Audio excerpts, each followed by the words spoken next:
Hello guys, good morning. Welcome back my on channel. कैसे हो आप लोग? मुझे करनी है आपसे कुछ बात।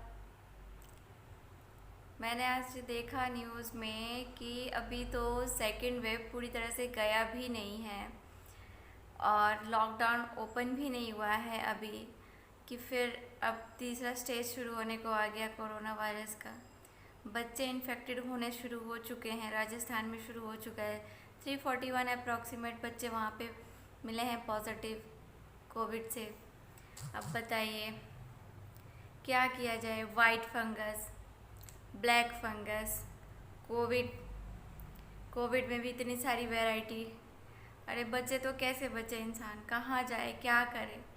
ना जाने कब क्या हो जाए, किसे कुछ समझ नहीं आ। आप सबसे बस मैं यही कहना चाह रही हूँ कि आप अपने बच्चों का और अपना बहुत ख्याल रखिएगा। बहुत ही ज़्यादा बाहर लेकर के बच्चों को ना जाएं। कोई भी ट्रैवलिंग अभी इस टाइम पे अवॉइड करें। कहीं का भी ट्रैवलिंग अभी ना करें यार, प्लीज़। बच्चे पहले बहुत ज़्यादा इम्पोर्टेंट है किसी के लिए भी। दुआ कीजिए कि ये समय जल्द से जल्द ठीक हो पाए और सभी के बच्चे सुरक्षित रहें। वो ईश्वर, वो परवरदिगार सबके बच्चों को सही सलामत रखे। ईश्वर से यही विनती है कि ये सारी चीज़ें जो भी हैं, हमसे भूल हो गई, गलती हो गई, उसे क्षमा करे वो परवरदिगार, और ये सारी चीज़ें ठीक करे। इतनी सारी बीमारियाँ, महामारी महामारी का भी अनेक रूप परिवर्तित होते जा रहा है।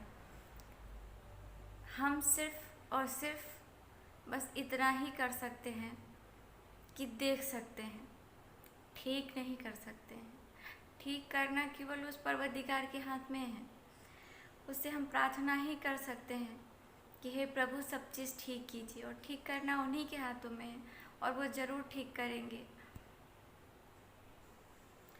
एक बार को होता है कि चलो एक बार किसी को कोई कोविड पॉजिटिव हो गया तो दोबारा नहीं होगा, तो एक बार होता है जैसे तैसे झेल लिया एक बार।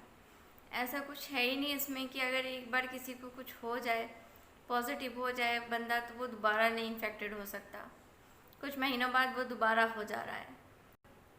जिधर देखो उधर केवल दुख का माहौल है, जिधर देखो वहाँ केवल तकलीफ़ का माहौल है। चाहिए हम सबको केवल अपनी फैमिली को ही सुरक्षित नहीं रखना है, इस पूरे समाज को भी सुरक्षित रखना है। और इस पूरे समाज को सुरक्षित रखने के लिए हमें ज़िम्मेदार बनना पड़ेगा। तभी जाकर के ये कोरोना वायरस का चेन टूट पाएगा।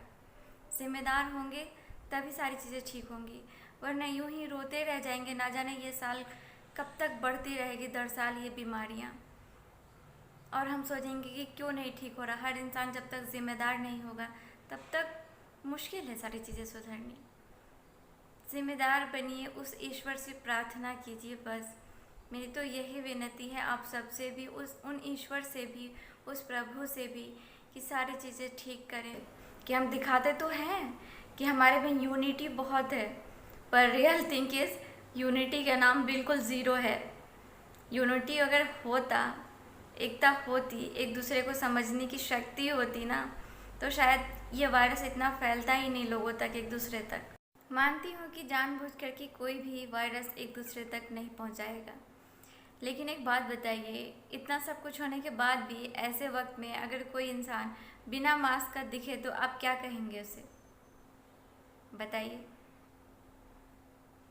मतलब इतना सिचुएशन वर्स्ट हो चुकी है, उसके बाद भी ऐसी सिचुएशन में विदाउट मास्क बाहर निकलना एक तो उस बंदे के लिए भी खतरे से खाली नहीं है। ऊपर से अगर वो इंसान इन्फेक्टेड हुआ तो ना जाने कितनों को इन्फेक्टेड करेगा, उसमें से ना जाने कितने लोग अपनी जान गंवाएंगे। इससे अच्छा है ना एक सोल्यूशन कि जिम्मेदार बनिए, अपने लिए भी, अपने परिवार के लिए भी और समाज के लिए भी। आप सबसे यही मेरी विनती है कि प्लीज़ ज़िम्मेदार बनिए, सबके ख्याल रखिए और अपना भी ख्याल रखिए।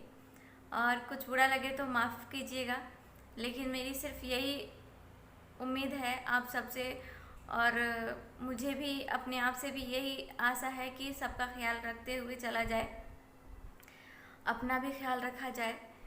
बाहर जब भी निकले अपना ध्यान रखें, लोगों से दूरी बना के रखें, ज़रूरतमंद की मदद करें। धन्यवाद।